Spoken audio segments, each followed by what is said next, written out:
만약에 다시 살리심을 받았으면 위의 것을 찾으라. 거기는 그리스도께서 하나님 우편에 앉아 계시느니라. 생명의 말씀으로 다가오시는 하나님 아버지, 구세주 예수 그리스도를 바라보는 믿음으로 이 어지러운 세상에서 승리자로 살게 하시는 은혜를 감사드립니다. 믿음의 표대를 따라 살고자 하는 결심을 붙들어 주시고 오늘의 이 예배가 주님을 기쁘게 해드리는 온전한 경배의 자리가 되게 하여 주옵소서. 예수님의 이름으로 기원하옵나이다. 아멘.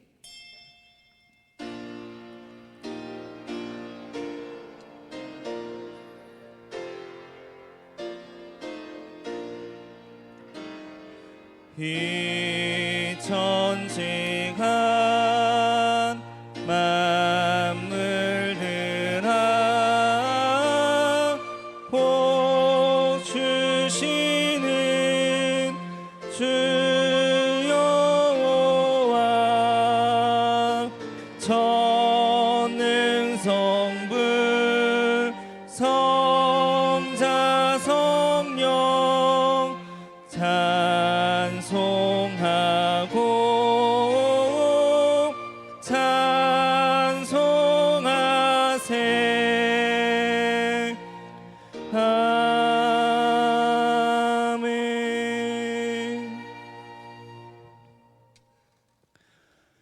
그 후에 내가 내 영을 만민에게 부어주리니 너희 늙은이는 꿈을 꾸며 너희 젊은이는 이상을 볼 것이며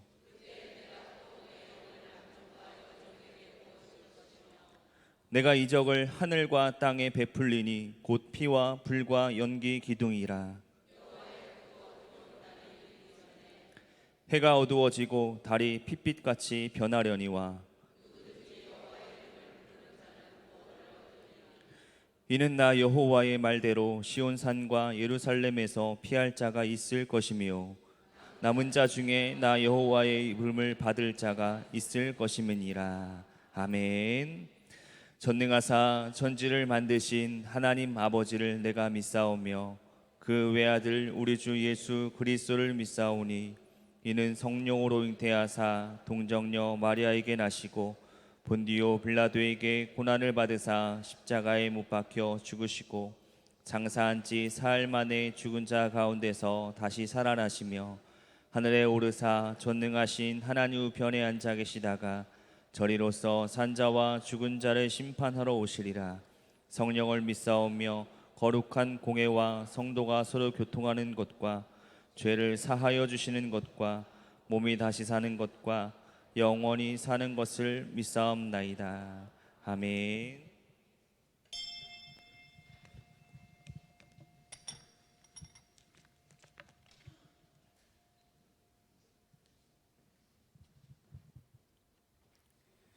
하나님 아버지께서 큰 환난 중에도 대림교회 성도들을 지켜주셔서 주일을 맞아 성전에 모여 예배 드리게 하여 주심을 감사드립니다. 아버지께 감사의 찬양과 경배와 예배를 올려드리오니 온전히 받아 주시옵소서. 6월을 맞이할 때마다 이 민족의 뼈아픈 지난날을 회상합니다. 반세기가 넘쳐 흐르고 있지만 아직도 이 민족은 전쟁과 이념으로 인해 남과 북으로 분단된 채 화합하지 못하고 반목하고 대립하고 있습니다.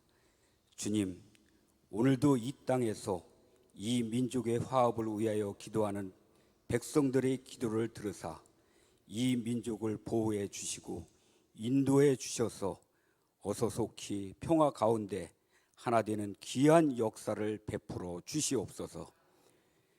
주님의 교회도 구원의 복음이 이 민족에 편만하여 새로운 역사가 있기까지 끊임없이 기도하는 공동체가 되게 하옵시고 주님의 말씀과 성령의 능력이 이 땅에 충만하기까지 영적인 공동체로 사명을 감당할 수 있는 교회가 되게 하여 주시옵소서. 오늘도 주의 전에 엎드린 심령 중에 마음의 평안을 잃어버린 성도가 있습니까? 주님 안에서 안식을 얻게 하옵소서.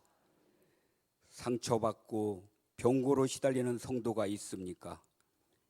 주님이 친히 안수하여 주셔서 건강을 되찾고 주님 위에 죽도록 충성할 수 있는 일꾼이 되게 하여 주시옵소서. 아버지, 온 세상이 코로나19로 고통받고 있습니다. 우리의 죄를 회개하면서 기도하옵나니 속히 물러가게 하여 주시옵소서.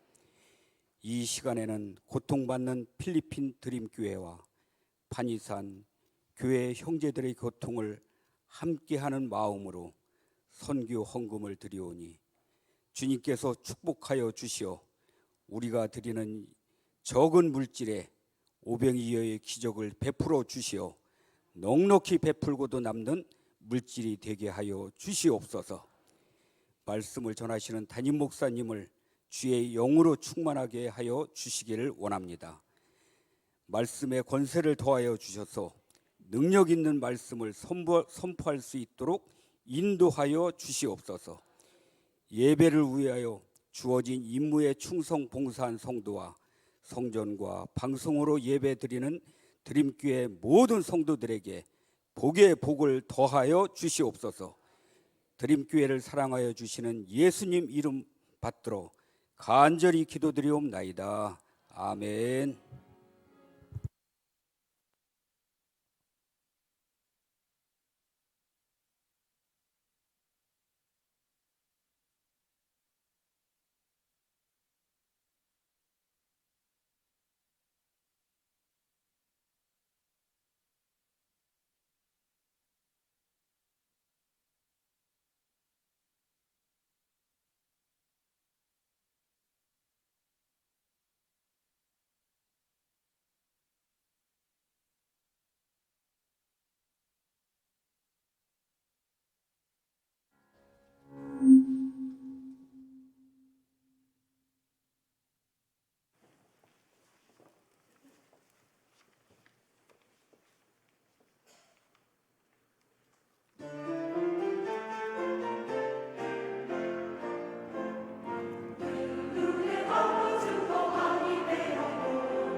네, 우리 수고한 찬양대와 우리 하나님께 다시 한 번 더 뜨거운 영광의 박수 올리겠습니다.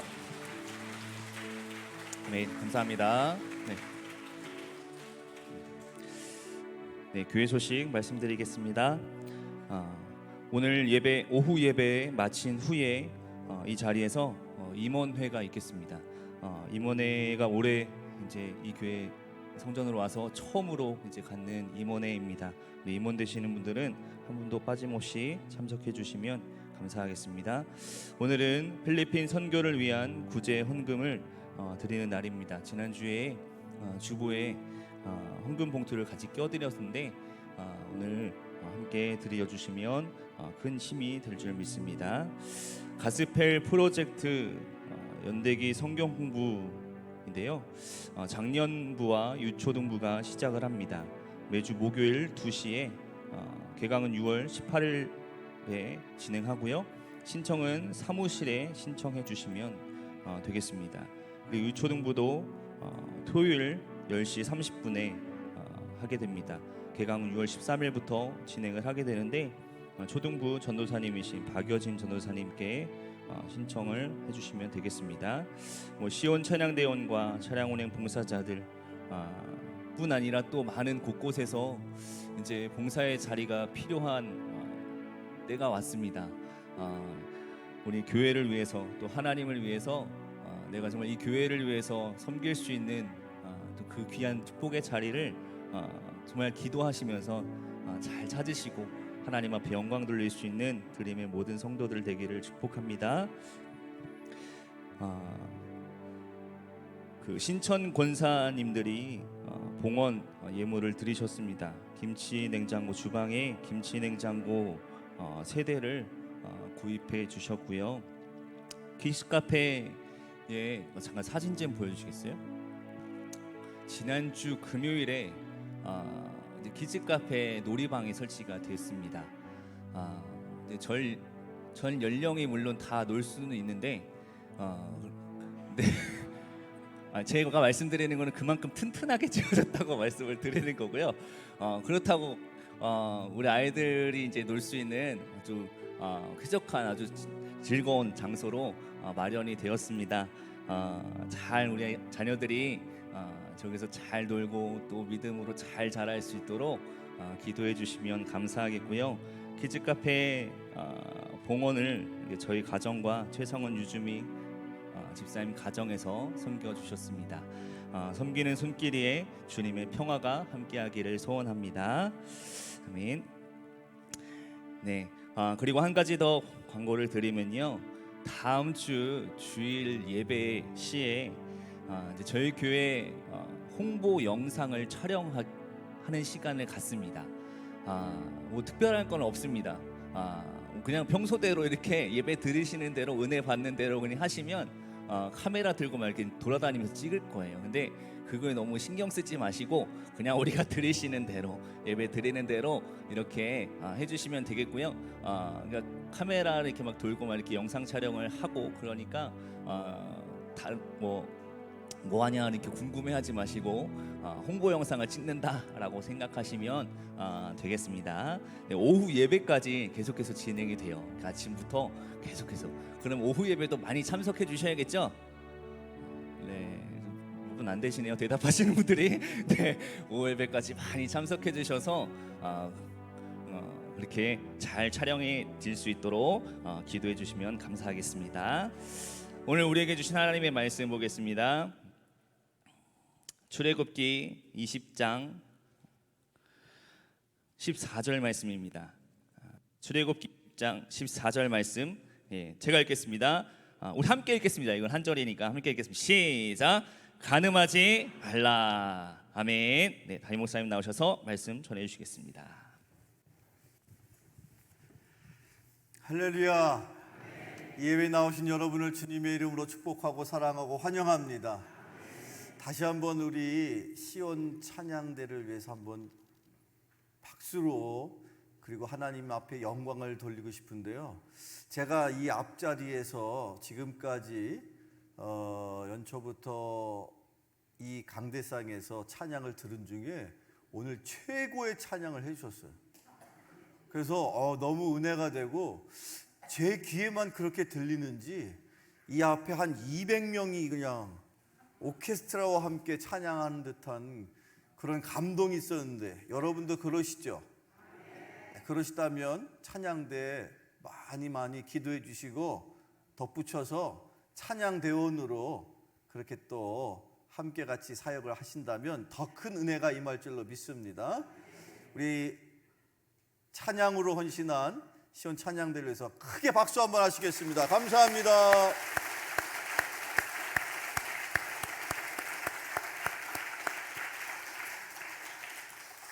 이 앞에 자리가 아주 기가 막힌 자리인 것 같아요. 신기하게 제 귀에는 아주 그냥 그 찬양이 얼마나 그렇게 우렁차면서 그 은혜가 되는지 참 감사했습니다. 여러분에게도 동일한 은혜가 있을 줄로 믿습니다. 우리 교회에는 조금 전에 김영익 목사님 이렇게 교회 소식을 통해서도 소개해 주신 것처럼 각 부서에 헌신하시는 성도님들도 계시고 또 때로는 시간이 부족하면 또 물질로 헌신해서 또 이 교회를 섬기는 많은 다양한 사랑의 모습들이 있습니다. 그 속에 하나님의 역사가 이루어지는 놀라운 그 현장 속에 저와 여러분이 있음을 꼭 기억하시고 늘 하나님 앞에 감사로 이 교회를 섬겨 나가는 저와 여러분 되기를 축원합니다. 혹시 이 자리에 멀리 평택이 아닌 지역에서 오신 분들도 계신지 모르겠습니다. 또는 심지어 멀리 저 해외에서 오신 분들도 계신지 모르겠습니다. 혹시 해외에서 오셨다 하시는 분 계세요? 여기? 해외에서 오신 분은 안 계시군요. 네. 지지난주에 한 가정이 우리 교회에 같이 예배를 드려주셨었는데 미국에서 오셨더라고요. 여기 그분들이 혹시 오셨나 싶어서 제가 한번 여쭤본 건데, 네. 어디에서 예배 드리시나요? 네. 네. 인터넷으로 예배 드린다고 연락이 왔습니다. 하경수 권사님 가정에 그 따님 네 분과 그 일남 일녀를 두셨는데 자제분이 같이 예배를 지지난주에 드렸었어요. 그리고 아마 이번 주에는 그 동생분이 목회하시는 여기 경기도 인근에 그 교회가 있으신데 아마 거기를 또 예배로 섬기시느냐고 이 시간에는 같이 함께 못하시지만 뭐 이 시간에 이 현장의 예배뿐만 아니라 인터넷을 통해서도 이렇게 예배드리는 우리 드림에 속한 모든 주의 권속들을 다시 한번 주님의 이름으로 축복하고 사랑하고 환영합니다. 네, 그리고 그 보니까 또 우리 새가족부에 이렇게 등록해 주신 새가족분 가정을 한번 소개를 올려드릴까 싶습니다. 우리 한 가족이 이렇게 등록해 주셨는데요. 우리 김시온 그리고 아내 되시는 이윤서 성도님과 우리 따님인가요? 김이든 아들인가요? 네, 한번 좀 이렇게 손 한번 들어주시겠어요? 네, 자리에서 일어나 주시면 우리 환영합니다 하는 박수를 네, 아주 센스 있게 또 이렇게 화면으로 방송실에서 잡아주셨는데 우리 새 가족을 축하하는 의미에서 한번 같이 찬양으로 이 가정을 축복해 줬으면 좋겠는데 함께 같이 찬양 불러보실까요? 당신은 하나님의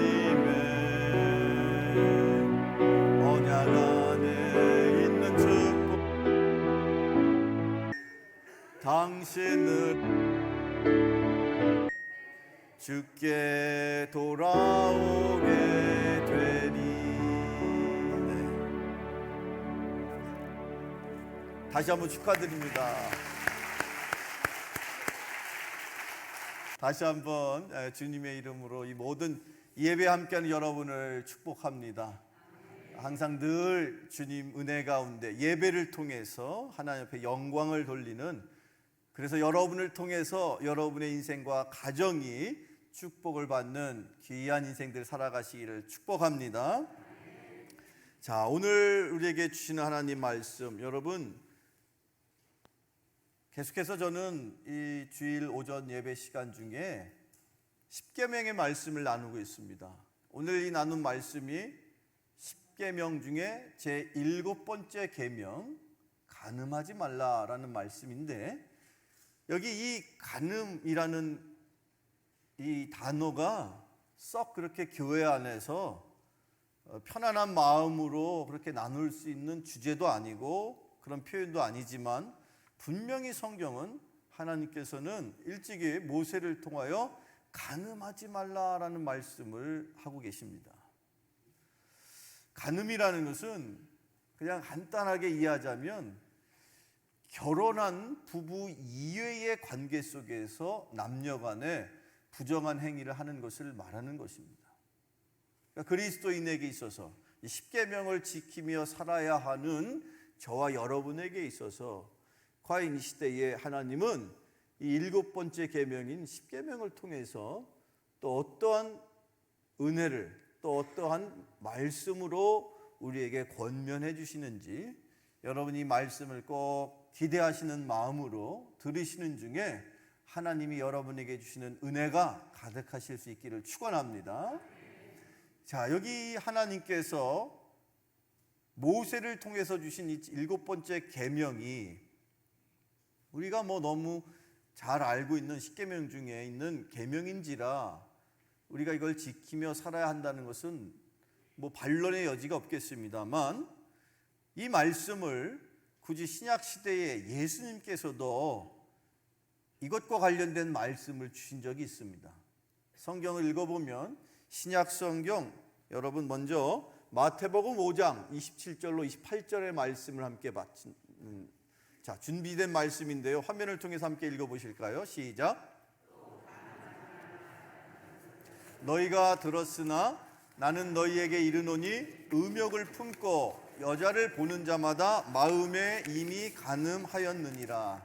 아멘.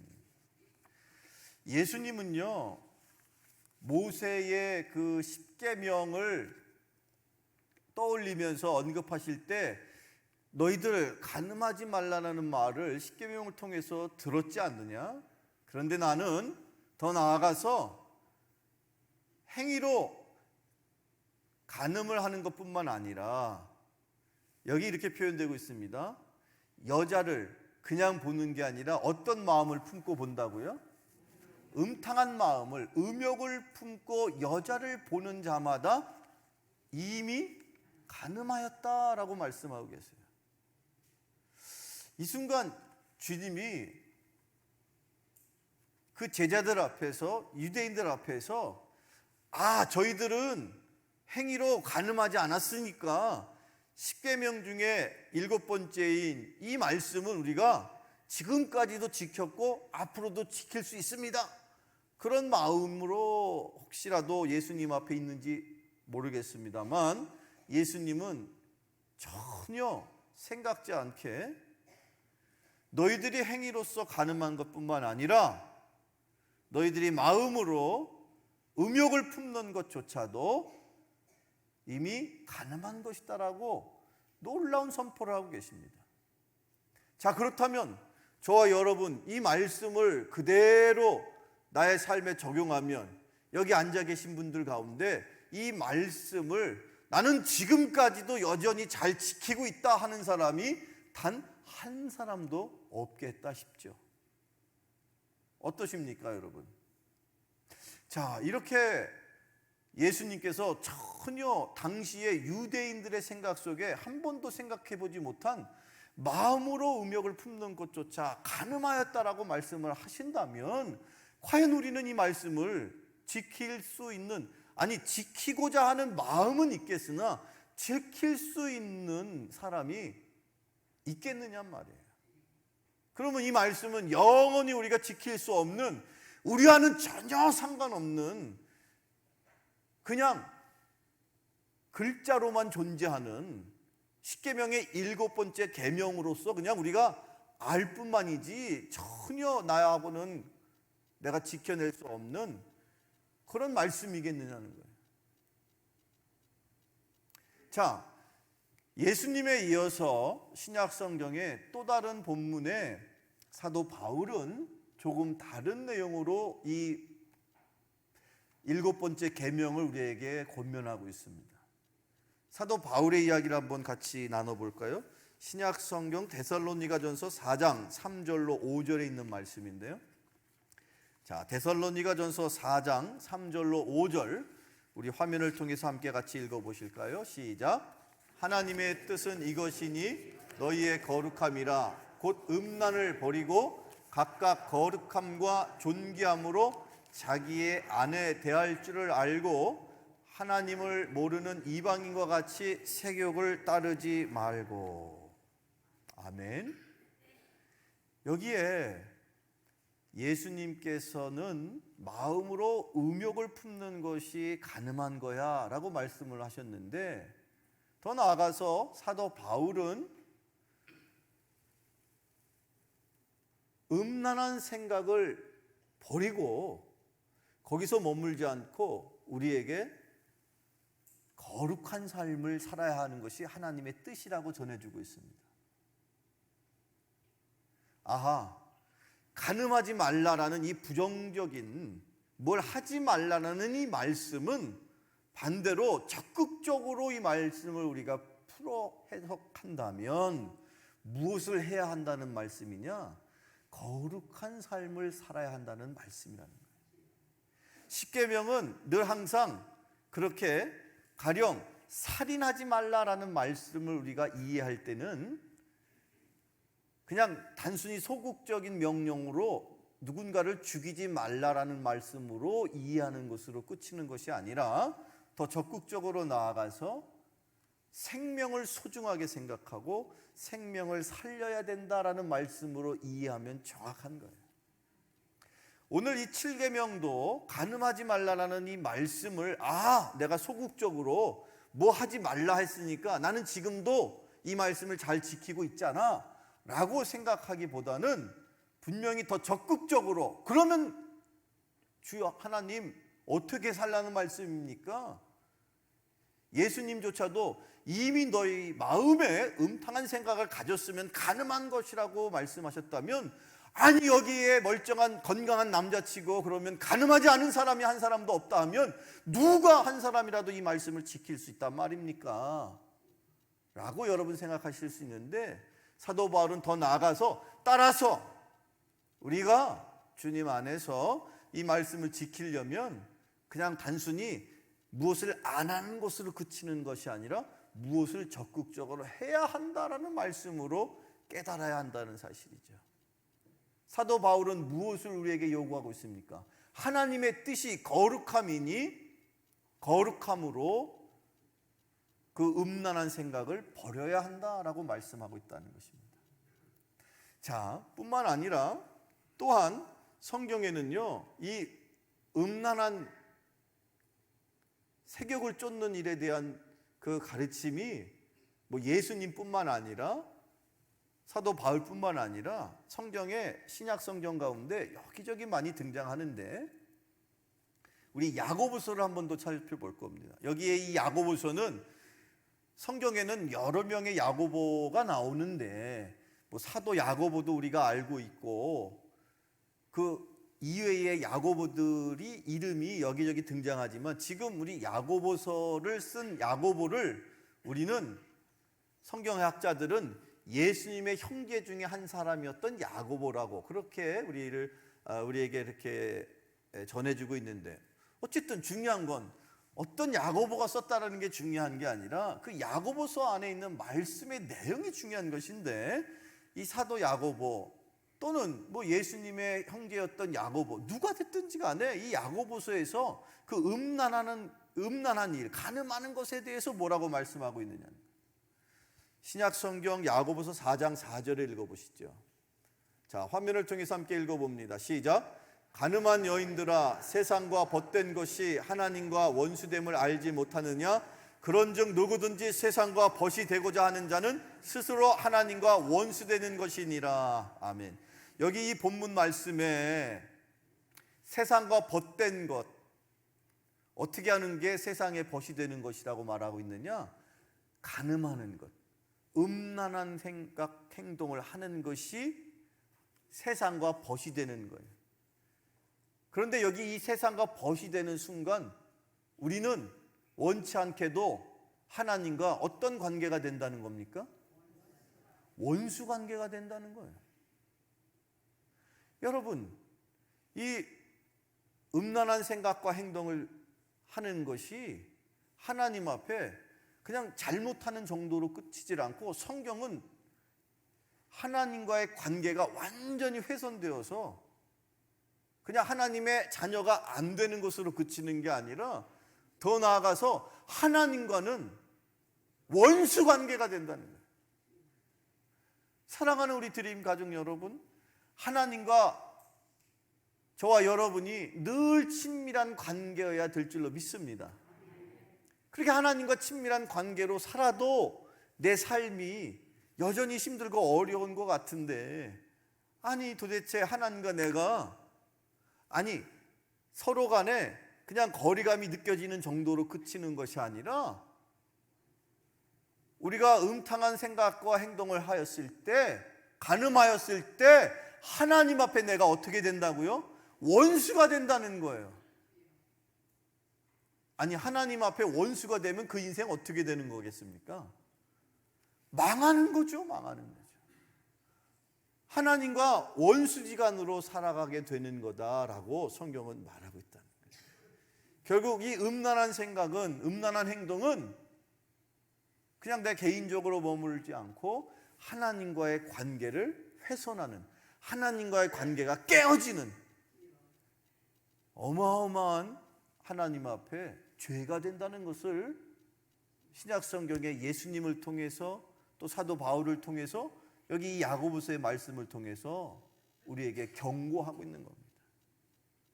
바라기는 이 말씀을 꼭 기억하셔서, 아하, 내가 하나님 앞에 원수가 되어서는 안 되지 않겠는가, 꼭 그렇게 마음으로 다짐하실 수 있기를 축원합니다.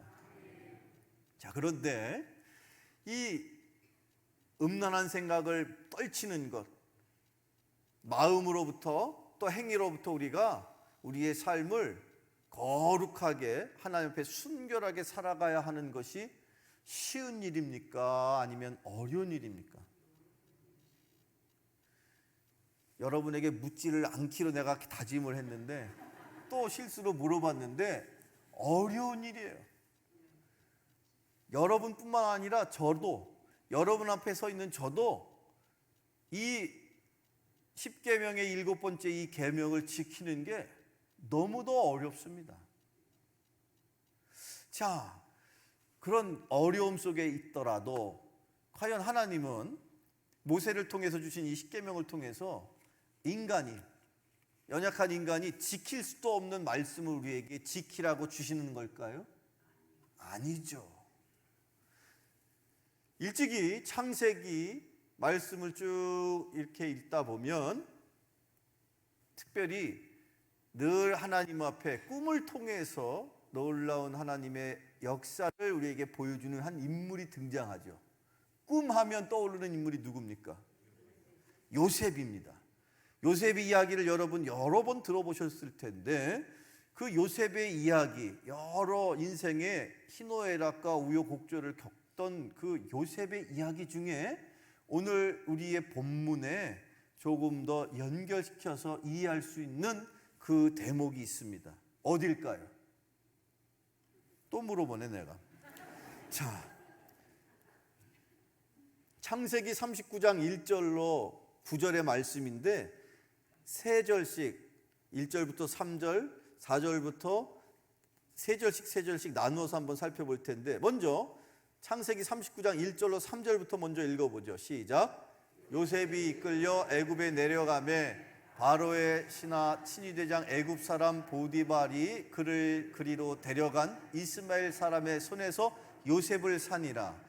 여호와께서 요셉과 함께 하심으로 그가 형통한 자가 되어 그의 주인 애굽 사람의 집에 있으니, 그의 주인이 여호와께서 그와 함께 하심을 보며 또 여호와께서 그의 범사에 형통케 하심을 보았더라.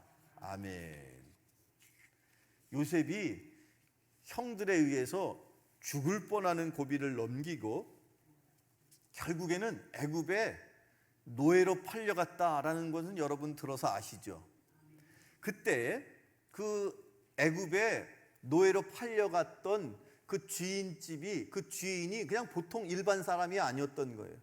그가 그 당시에 애굽에서 제법 지체가 높은 시위대장, 일종의 당시 바로라고 표현되는 이집트의 황제의 어찌 보면 경호대장쯤 되는 역할을 하는 사람의 하인으로, 노예로 그 집에 팔려갔다는 거예요.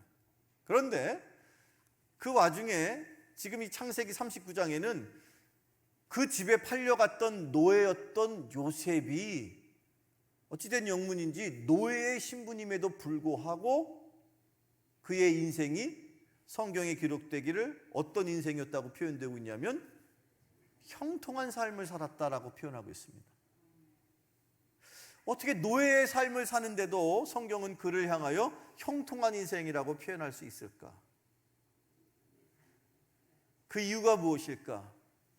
오늘 다시 한번 이 창세기 39장 1절, 2절, 3절을 읽게 되면 유독 그 요셉이 형통한 삶을 살았던 이유를 우리는 발견하게 되는데, 잠시 다시 한번 창세기 39장 1절로 3절을 한번 보세요. 같이 한번 화면을 통해서 읽어볼까요? 시작. 요셉이 이끌려 애굽에 내려가매 바로의 신하 친위대장 애굽 사람 보디발이 그를 데리고 데려간 이스마엘 사람의 손에서 요셉을 산이라. 여호와께서 요셉과 함께 하심으로 그가 형통한 자가 되어 그의 주인 애굽 사람의 집에 있으니. 여기 지금 창세기 39장 2절 말씀에 요셉이 누구하고 함께 하였다고요? 여호와 하나님과 함께 하셨다. 여러분의 인생이 비록 요셉과 같이 노예 생활을 하는 힘들고 어려운 삶을 사는 그런 인생일지라도 감히 그가 어떤 삶을 살고 있든지 간에 하나님이 그와 함께 하신다면, 그가 비록 노예에 있을지라도 성경은 하나님은 그의 인생을 어떻게 하신다고요? 형통케 하시는 것입니다. 사랑하는 성도 여러분, 형통의 비결은 다른 데 있지 않습니다. 이 요셉이 끊임없이 계속해서 형들로부터 괴롭힘을 받고 심지어 죽을 고비를 넘겼지만, 그래서 결국 노예로 팔려갔지만 저 먼 이국 땅에 아무도 알아주지 않는 노예의 삶을 살고 있었으나 그가 하나님과 늘 함께함으로 하나님께서 함께해 주시는 인생이었기 때문에 성경은 그를 향하여 형통한 인생이었다라고 그렇게 우리에게 전하고 있는 것처럼, 여러분 어떠한 삶의 환경 속에 있을지라도 하나님이 여러분과 함께 하실 수 있기를 축원합니다. 하나님과 함께하는 인생을 살아가시기를 축원합니다. 요셉이 그런 인생을 살았다는 거예요. 그런데 이 말씀을 계속 더 읽어보면 놀라운 사실들이 더 많이 나오는데, 계속해서 창세기 39장 4절, 5절, 6절 한 번 더 읽어봅니다. 화면을 통해서 읽어볼까요? 시작. 요셉이 그의 주인에게 은혜를 입어 섬김에 그가 요셉을 가정 총무로 삼고 자기의 소유를 다 그의 손에 위탁하니 그가 요셉에게 자기의 집과 그의 모든 소유들을 주관하게 한 때부터 여호와께서 요셉을 위하여 그 애굽 사람의 집에 복을 내리심으로 여호와의 복이 그의 집과 밭에 있는 모든 소유에 미친지라. 주인이 그의 소유를 다 요셉의 손에 위탁하고 자기가 먹는 음식 외에는 간섭하지 아니하였더라. 요셉은 용모가 빼어나고 아름다웠더라. 아멘. 39장 5절을 화면을 통해서 한번 보여주세요.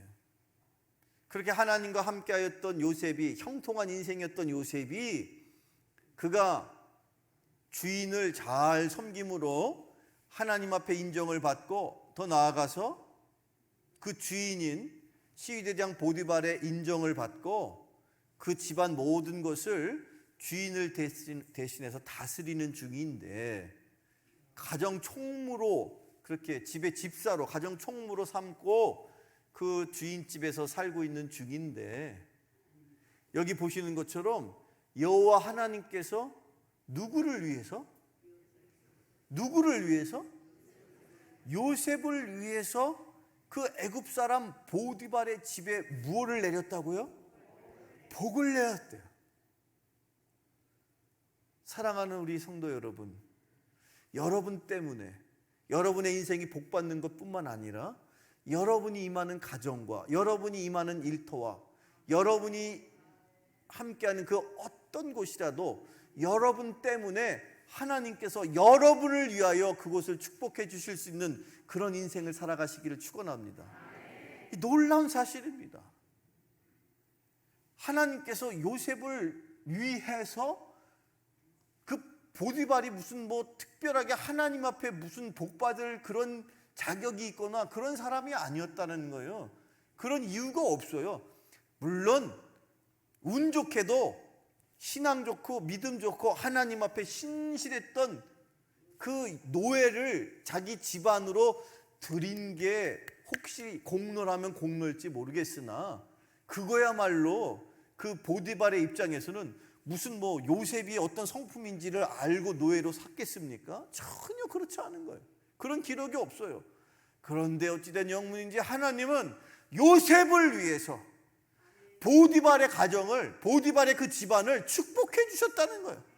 사랑하는 우리 드림 가족 여러분, 여러분 때문에 여러분의 가정이 복받는 가정 되기를 축원합니다.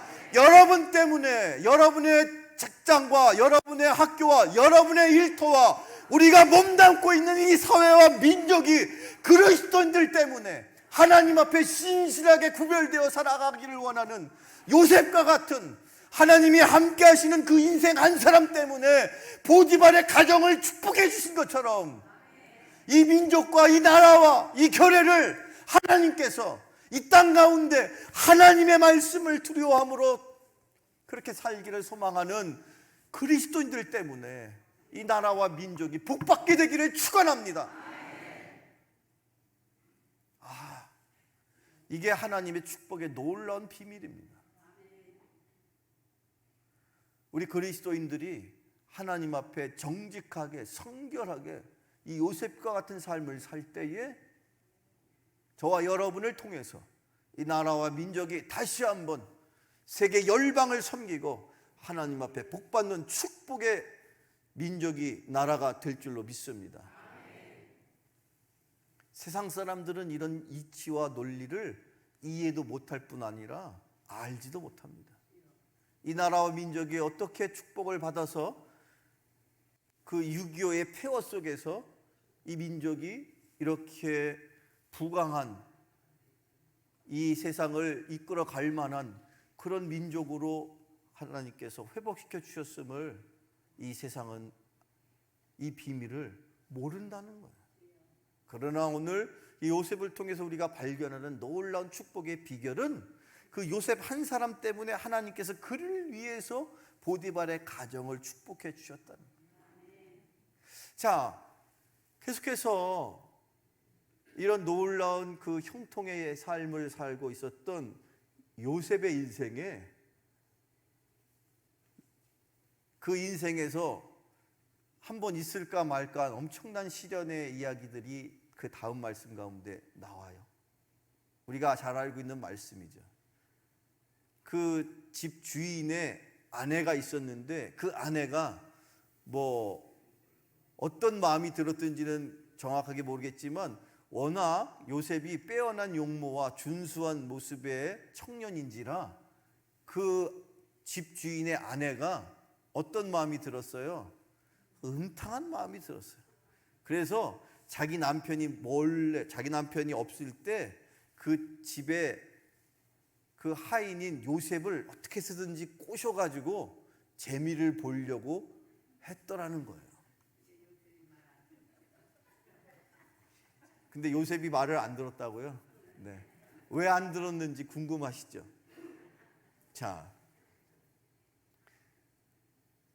여기에 우리가 이 말씀에서 요셉의 그 간음의 순간을 극복할 수 있었던 그 모습을 우리가 발견해야 돼요. 계속해서 창세기 39장의 말씀을 계속 이어서 한번 읽어볼 텐데 이번에는 7절, 8절, 9절의 말씀입니다. 화면을 통해서 읽어보실까요? 시작. 그 후에 그의 주인의 아내가 요셉에게 눈짓하다가 동침하기를 청하니 요셉이 거절하며 자기 주인의 아내에게 이르되 내 주인의 집의 모든 소유를 간섭하지 아니하고 다 내 손에 위탁하였으나 이 집에는 나보다 큰 이가 없으며 주인이 아무것도 내게 금하지 아니하였어도 금한 것은 당신뿐이니 당신은 그의 아내임이라. 그런즉 내가 어찌 큰 악을 행하여 하나님께 죄를 지으리까. 여기에 요셉은요, 그 집 주인의 아내가 눈짓을 하면서 윙크를 하면서 꼬셨다는 거예요. 윙크를 하니까 요셉이 그랬겠죠. 어우, 마님 어디 눈이 불편하세요? 그랬더니 아니 하면서 코맹맹이 소리를 하면서 꼬시는 거예요. 근데 제가 코맹맹이 소리까지는 제가 흉내를 못 내겠고, 알잖아. 그러면서 이렇게 저렇게 수작을 부리는 중간인데 요셉이 그 주인집 아내에게 놀라운 고백을 합니다. 이 모든 집안의 것들을 주인께서 나에게 다 허락하셨지만 당신만큼은 아니고 그것보다 더 중요한 것이 있는데 다른 게 아니라 내가 당신과 잠깐 그 음탕한 마음을 달래면서 하는 것이 불가능한 것은 다른 이유가 아니라 그것 때문에 내가 하나님 앞에 큰 죄를 짓기 때문입니다. 아니 무슨 소리야, 지금 아무도 보는 사람이 없어. 너랑 나랑 둘이만 있잖아. 무슨 소리야, 무슨 소리.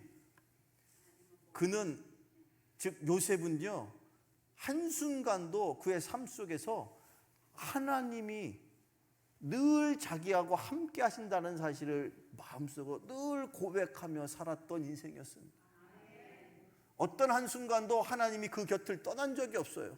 심지어 형들로부터 그 죽음의 공포에 이르는 그 순간조차도 하나님이 늘 그와 함께 하셨음을 그는 단 한순간도 잊은 적이 없었습니다. 그래서 요셉은 당당하게 주인님이 모르게 이 일을 행할 수 있을지 모르겠으나 그러나 분명 하나님이 내 앞에서 나를 바라보시고 나와 함께 하시는, 영원토록 나와 함께 하시는 그 하나님 앞에 내가 죄를 지을 수가 없습니다. 결국 그 유혹을 뿌리친 대가로 옥에 갇히게 되죠. 음탕한 마음을 그 젊은 요셉이 어떻게 극복했습니까? 하나님이 함께 하신다는 그 마음의 다짐과 고백이 있을 때 저와 여러분이 그 어떠한 음란한 생각 속에, 음란한 행위 앞에서 나 스스로를 결단하고 절제하면서 하나님 앞에 영광을 돌릴 수 있음을 꼭 기억하시기를 축원합니다. 요셉이 우리에게 도전하는 그 결단의 모습이 바로 하나님이 그와 함께 하신다는 거예요. 사랑하는 우리 드림교회 가족 여러분,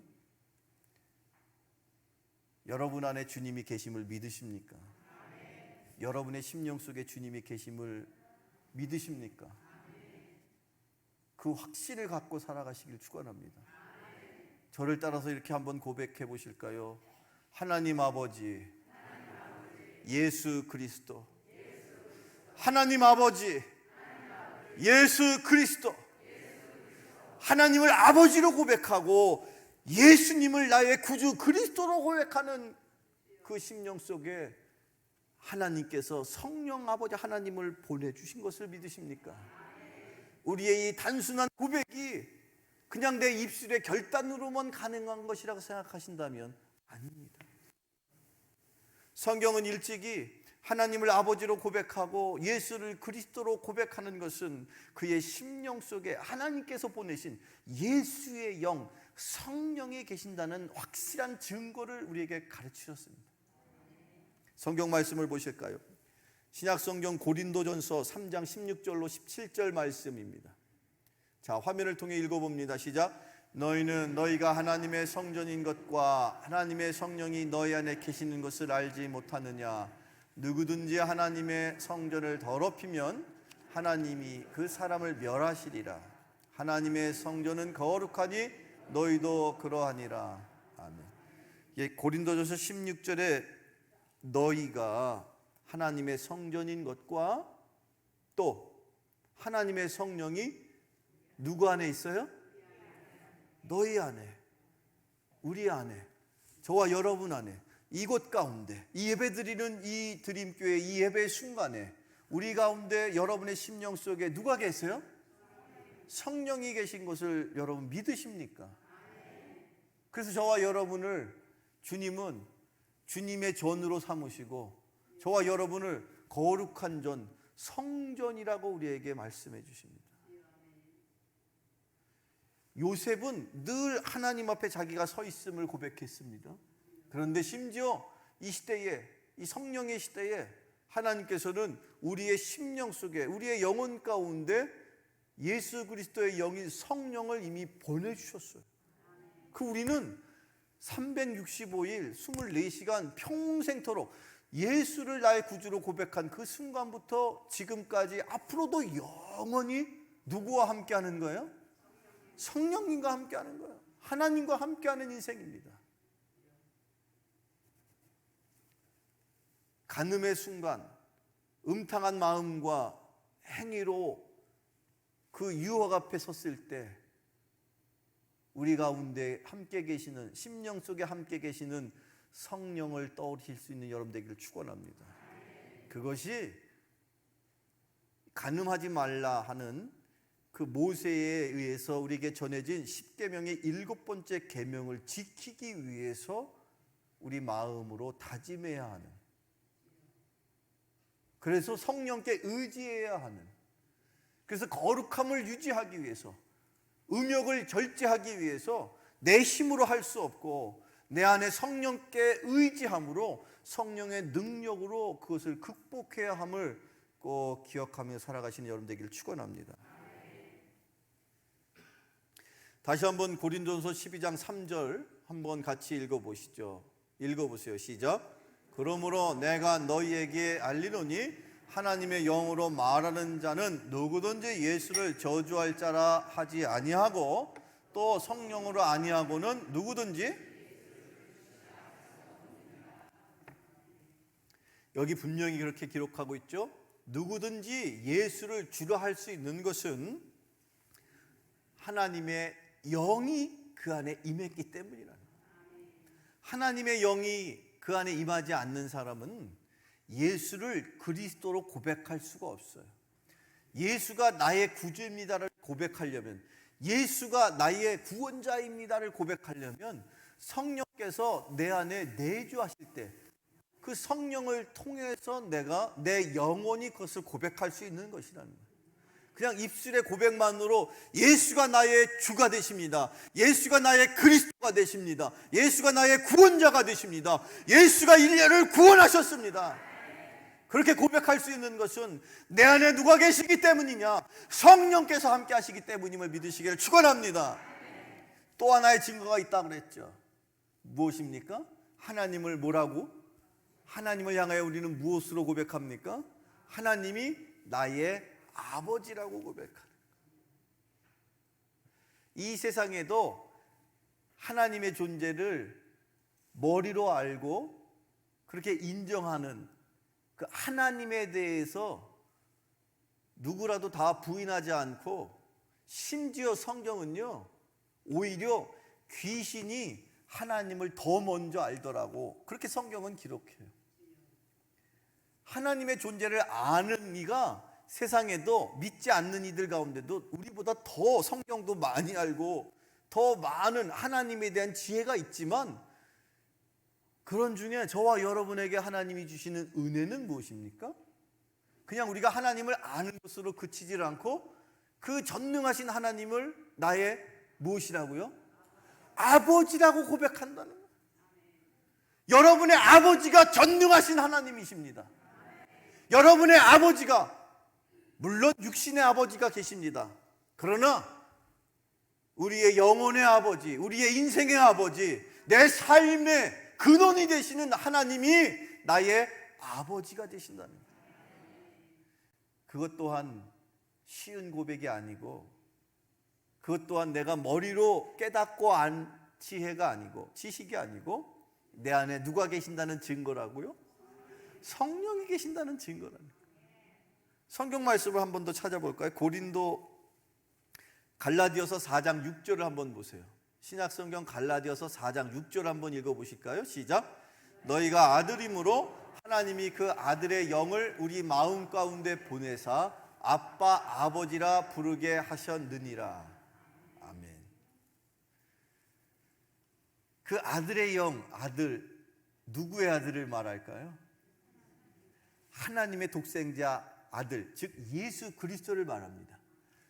너희가 아들이므로, 너희가 하나님의 자녀인 거로 하나님께서 그 아들, 즉 예수 그리스도의 영을 우리 마음 가운데, 우리 심령 가운데 보내셔서 내 안에 주님의 영이 계심으로 하나님을 뭐라고 부른다고요? 아빠, 아버지라고 부른대요. 큰아버지, 작은아버지도 아니고, 내가 그냥 어렸을 때 친근하게 아빠, 아빠 이렇게 불렀던 하나님이 나의 아버지가 되신다. 그 하나님이 나를 사랑하셔서 예수 그리스도를 십자가에 못 박혀 달려 돌아가게 하신 것조차도 감사한데, 예수의 영을 내 안에 보내주시고 그때 이후로 하나님을 아버지라고 고백하며 그렇게 하나님과의 나의 관계가 회복되게끔 만들어 주셨다는 거예요. 그런데 그 음탕한 생각과 또 음행을 할 때에 하나님과의 관계가 어떻게 된다고 그랬어요? 원수지간이 된다는 거예요. 예수님께서 일찍이 요한복음 15장 15절에서 이제 이후로 너희를 내가 친구라 부르겠다라는 말씀을 주십니다. 신약성경 요한복음 15장 15절을 읽어볼까요? 시작. 너희를 종이라 하지 아니하리니 종은 주인이 하는 것을 알지 못함이라. 너희를 친구라 하였노니 내가 내 아버지께 들은 것을 다 너희에게 알게 하였음이라. 심지어 예수님은요, 당신께서 우리를 친구라고 불러주시겠대요. 예수님이 여러분의 친구가 되심을 믿으십니까? 예수님은 그냥 멀리, 하나님의 독생자 아들 예수님은 그냥 멀리 떨어져 있는 어떤 그 하나님의 또 다른 한 위격이 아니라 나의 친한 친구가 되어주셨대요. 신약성경 요한복음 13절 14절에는 그 친구가 되어주시기 위해서 그 예수님께서 그 친구가 되실 목적으로 행하신 일을 기록하고 있는데, 요한복음 15장 13절 14절을 화면을 통해서 읽어봐요. 시작. 사람이 친구를 위하여 자기 목숨을 버리면 이보다 더 큰 사랑이 없나니 너희는 내가 명하는 대로 행하면 곧 나의 친구라. 이 세상에 친구를 위하여 자기 목숨을 버리는 것보다 더 큰 사랑이 있을 것 같으냐? 그런데 나는 너희들을 친구로 삼기 위해서 내가 십자가에서 피 흘려서 너의 목숨을 내가 구해 주었고, 그리고 내가 너를 그날 이후로 이제는 더 이상 너희들을 종으로 여기지 아니하고 내가 너희를 친구라고, 하나님께서 인간이 되셔서 나를 친구 삼아 주시기 위해서 스스로가 십자가에서 피 흘려 돌아가셨습니다. 저와 여러분이 주님과 친구의 관계에 있습니다. 그런데 우리가 어찌 음탕한 생각으로 음행을 행함으로 하나님과의 관계를, 하나님과 우리가 친구가 되었는데 그 하나님과 우리가 회복된 관계를 깨어뜨려 가면서 하나님과 우리가 원수가 되겠습니까? 그럴 수 없죠. 우리가 어떻게 친구가 되었는데. 그래서 우리가 하나님 앞에 그 친구의 관계를 계속해서 유지할 그런 마음의 다짐으로 우리가 살아야 할 우리의 삶의 모습을 성경은 한마디로 거룩한 삶이라고 말하고 있는 거예요. 그 거룩한 삶을 살아갈 수 있도록 성령께서 우리 안에 내주하고 계십니다. 성령이 내가 혹시라도 주의를 때로는 그냥 이렇게 건너뛰기도 하고, 심지어 예배 시간 중에 핸드폰으로 딴짓하고, 심지어 나는 처음에 끄덕끄덕거려서 아멘 아멘 그러는 줄 알았더니 보니까 졸고 있었고, 설령 그랬을지라도 이곳 가운데 하나님이 불러주셔서 다시 한번 우리에게 깨닫는 은혜를 주심을 늘 감사하실 수 있기를 축원합니다. 그런데 내 안에 내주하시는 그 성령께서 그냥 내 안에 그냥 머물러 계시는 것으로만 그치지를 않고, 우리가 어쨌든 간에 거룩한 삶을 살아갈 수 있도록 우리를 도와주심 또한 꼭 기억하실 수 있기를 축원합니다. 성경 말씀 한 구절 읽어보는데, 고린도전서 6장 18절로 20절. 자, 고린도전서 6장 18절로 20절 말씀 읽어보시죠. 시작. 음행을 피하라. 사람이 범하는 죄마다 밖에 있거니와 음행하는 자는 자기 몸의 죄를 범하느니라. 너희 몸은 너희가 하나님께로부터 받은 바 너희 가운데 계신 성령의 전인 줄을 알지 못하느냐. 너희는 너희 자신의 것이 아니라 값으로 산 것이 되었으니 그런즉 너희 몸으로 하나님께 영광을 돌리라. 아멘. 여러분의 몸, 여러분의 인생, 여러분의 삶의 소유권이 누구에게 있습니까? 하나님께 있는 줄로 믿습니다. 내 인생은 나의 것입니까? 내 인생은 누구의 것입니까? 하나님의 것입니다. 여러분은 그래서 하나님의 뜻을 따라 살았을 때 행복한 인생을 사는 거예요. 그렇게 사는 것이 하나님께 영광을 돌리는 것입니다. 여러분, 우리의 인생의 첫 번 근본의 삶의 목적이 하나님께 영광을 돌리는 것이다. 누구든지 다 영광 돌리며 살기를 원합니다. 누구는 자신의 업적을 통해서, 자기가 쌓아놓은 어떤 재물을 통해서, 또 그 밖에 여러 가지 여러분들이 하나님 앞에 하나님의 영광을 드러낼 만한 그 무언가를 여러분들 열심히 위해서 오늘도 내일도 계속해서 애쓰며 힘쓰며 살아가는 그런 인생이 저를 포함해 우리 모두의 인생이 아닌가 싶습니다. 그런데 하나님은 여러분이 모아놓은 물질로 영광을 받으실까요? 하나님은 여러분이 쌓아놓은 업적으로 영광을 받으실까요? 아니면 하나님은 여러분이 쌓은 그 어떤 인간적인 기준으로 하나님이 영광을 받으시겠습니까?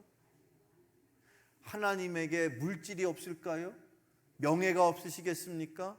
이 세상의 지혜보다 더 뛰어난 지혜를 갖고 계시고, 이 세상 천지우주 만물을 주관하시는, 이 세상에 속한 것, 이 세상에 있는 모든 것들이 주님께 속해 있는데, 우리가 아무리 무엇을 동원한다고 한들 하나님의 영광을 과연 우리가 가진 모든 것을 다 동원해도 하나님 앞에 영광을 돌릴 수 있겠느냐는 거예요.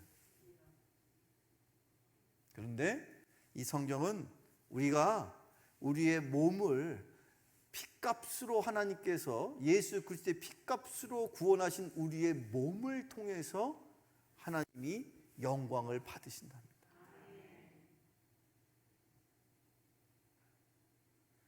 우리 안에 성령께서 늘 내주하시면서 우리를 구별된 인생으로 살아갈 수 있도록 하기 위해서, 우리가 계속해서 거룩한 인생이 될 수 있도록 하나님이 우리에게 두 가지 방편을 가르쳐 주셔요. 그걸 통해서 우리는 성령과 더불어 계속해서 거룩한 삶을 살아갈 수가 있습니다. 성경이 말하는 우리가 거룩해질 수 있는 두 가지 방법이 무엇과 무엇일 것 같아요? 이걸 대답하셔야 오늘 설교가 끝나는데. 성경 말씀을 찾아봅니다. 오늘 마지막 말씀입니다. 이 말씀 꼭 기억하십시오. 진리는 간단해요. 단순하고 명료합니다.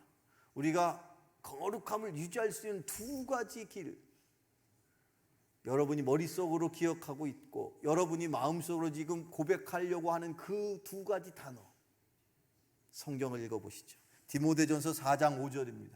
신약성경 디모데전서 4장 5절 함께 같이 읽어보실까요?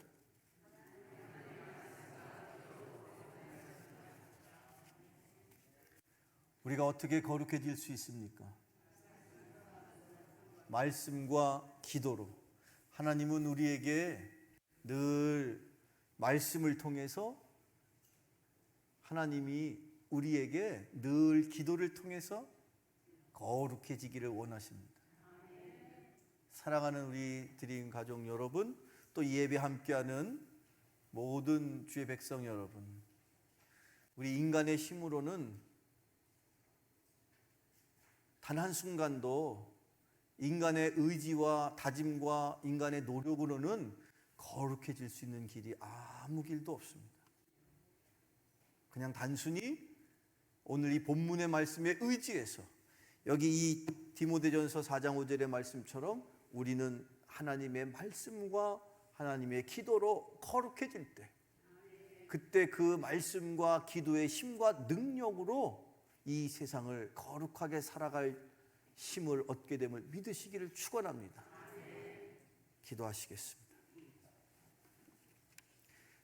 사랑의 아버지 하나님, 주님께서 우리에게 주신 말씀, 간음하지 말라, 거룩한 삶을 살라, 다시 한번 그 말씀을 주님의 은혜로 받았습니다.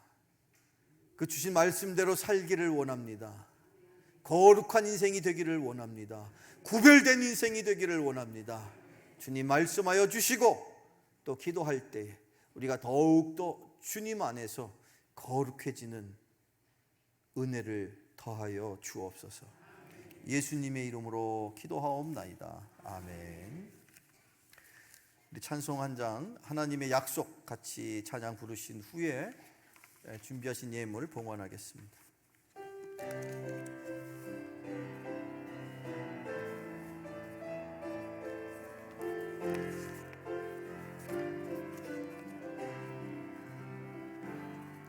여호와는 너에게 복을 주시기를 원하며 너를 지키시기를 원하시며, 여호와는 그 얼굴을 너를 향하여 드사 은혜와 평강 주시기 원하노라. 다 같이 두 손 들고 찬양할까요? 여호와는 너에게 복을 주시기를 원하며 너를 지키시기를 원하시며, 여호와는 그 얼굴을 너를 향하여 드사 은혜와 평강 주시기 원하노라. 너를 보배롭고 존귀하게 여기시는 내 삶 속에서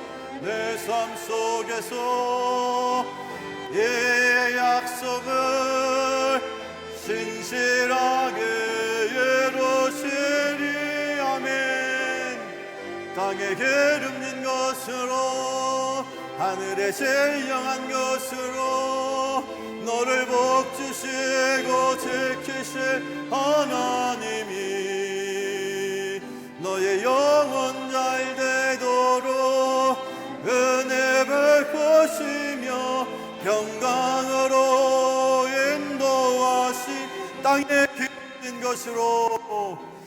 기름진 것으로 하늘에 신령한 것으로 너를 복주시고 지키실 하나님이 너의 영혼 잘 되도록 은혜 베푸시며 평강으로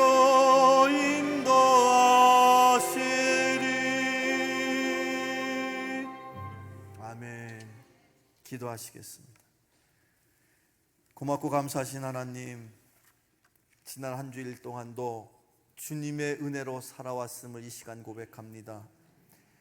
저희들의 마음을 담아 작은 물질을 주님 앞에 올립니다. 주님, 저희들의 마음을 주님이 먼저 아시고 기쁘게 받아 주신 줄로 믿습니다. 10의 1조와 각종 감사의 예물과 또한 이 시간 저 먼 이국 땅에 우리의 믿음의 형제자매인 필리핀의 답답교회와 파니산교회, 그 밖에 그 교회에 속한 권속들을 기억하여 저들이 또한 헌신하는 예물을 올렸사온데, 그 예물 가운데에 저들의 사랑의 마음이 담겨지게 하여 주시고, 힘들고 어려운 그 환난 속에 있는 우리의 믿음의 형제자매를 돌아볼 수 있는 은혜를 더하여 주옵소서. 바치는 손길을 기억하시고 저들이 살아가는 동안에 무엇을 먹을까 마실까 입을까를 걱정하며 살아가는 인생이 아니라 나누고 베풀므로 축복의 인생을 살아갈 수 있도록 주여 은혜의 은혜를 더하여 주옵소서. 예수님의 이름으로 축복하며 기도하옵나이다. 아멘. 이제 우리 다 같이 일어나셔서 마지막 우리 결단의 찬양 부르신 후에 축도함으로 예배를 마치겠습니다.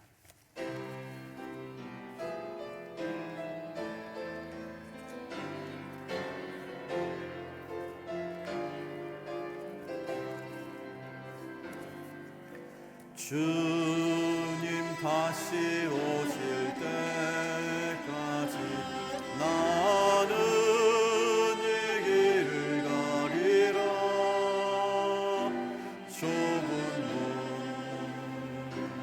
좁은 길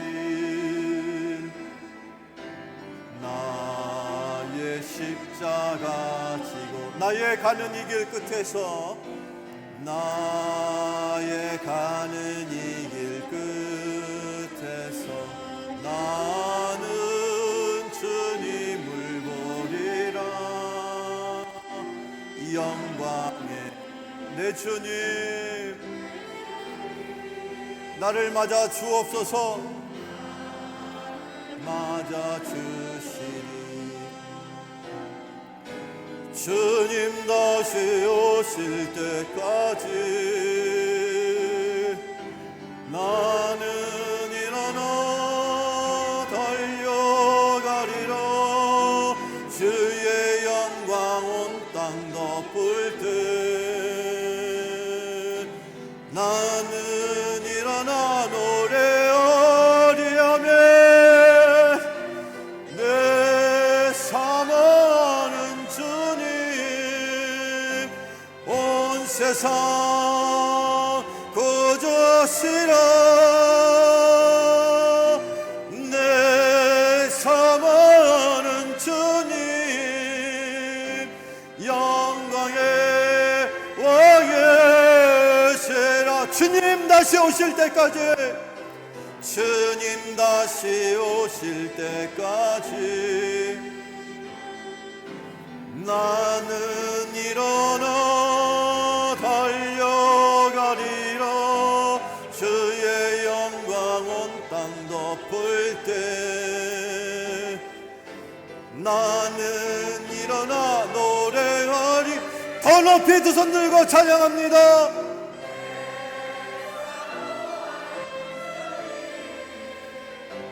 온 세상 거주시라면 주여 오시옵소서. 내 사모하는 주님 영광의 왕이시라면 박수로 하나님께 영광 올립니다. 이 시간에 짧게 한 1분만 주신 말씀을 기억하며 한 주간 주님 앞에서 다시 한번 다짐하며 거룩한 인생 살겠습니다. 주여 우리들과 함께하여 주옵소서. 그런 각오와 다짐을 담고 우리의 입술을 통해 우리의 고백을 하나님 앞에 기도함으로 올리시겠습니다. 함께 같이 주여 한번 외치고 기도하시겠습니다. 주여, 거룩하신 아버지 하나님 감사합니다. 성령께서 친히 우리와 함께하여 주시고 내주 교통하심으로 성령 충만함으로 세상의 어떤 유혹 가운데서도 주님 앞에 정결한 성결한 삶을 살기를 원합니다. 이 시간 주님 주신 은혜의 말씀을 붙들고 살아갈 때에 주여 우리들과 함께하여 주시옵시고 하나님의 자녀로 예수 그리스도를 나의 구주로 고백하는 거룩한 구별된 인생 살아갈 수 있도록 주님 도와주옵소서. 주님 붙잡아 주옵소서. 세상의 어떤 유혹 가운데서라도 이기는 자 되게 하여 주시옵소서. 우리의 삶을 통하여 하나님 영광 돌리며 살기를 원합니다.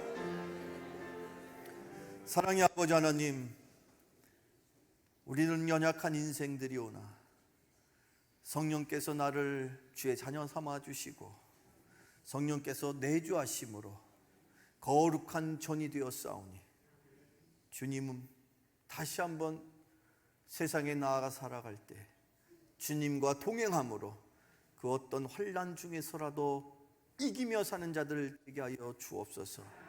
하나님 앞에 영광을 돌리며 살아가는 자녀들 되게 하여 주옵소서. 이제는 성부 성자 성령의 크신 축복이 여기 이곳에 주님을 향하여 다시 한번 거룩한 백성으로 살아가고자 다짐하여 머리 숙인 드림의 공동체 머리머리 위에와 먼 이국 땅의 저들의 핏값으로 손길로 세워져 있는 주님의 교회의 그 권속들 가운데에 이제로부터 영원토록 함께 하옵시기를 간절히 축원하옵나이다. 아멘.